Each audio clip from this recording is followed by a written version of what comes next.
Hi folks, Alison here, UVLT's Programs Director. Welcome to another installment of Field Notes Friday. Today we have a monarch butterfly here on the ground. You can see that the ground is a little bit wet and it is probing the ground with its proboscis. So what's happening here is that while butterflies get most of their nutrition from nectar from flowers, there are important nutrients that are missing from that nectar, and so butterflies will visit puddles in a behavior called puddling, and they will probe the ground or the water with their proboscis, and they are getting important minerals and salts from the water and the soil. And that is especially important for male butterflies because they need those salts and minerals to reproduce. So most of the time, butterflies that you see engaging in puddling behavior are going to be male butterflies, and so this is likely a male monarch butterfly. Salts can also come from animal dung, urine, sweat, and decay. And fun fact, the dung of carnivores has more salt than herbivores, so they're more attracted to carnivore dung.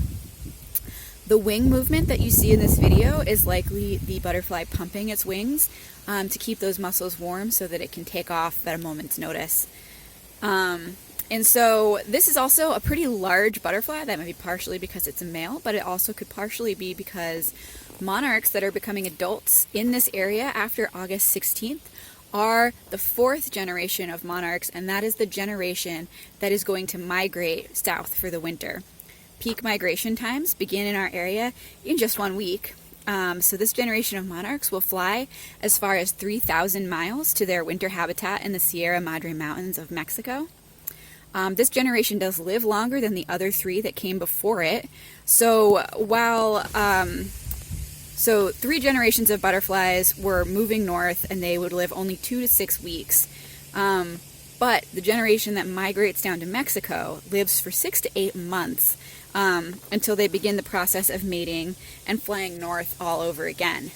So I'll include a little bit more information about the migration in the show notes. Also, we have a monarch tagging event coming up in just 2 weeks where we're going to tag monarchs with little stickers so that they can be tracked on their migration southward. And I'll include a link to that information in the notes as well. All right, have a fantastic weekend, everybody.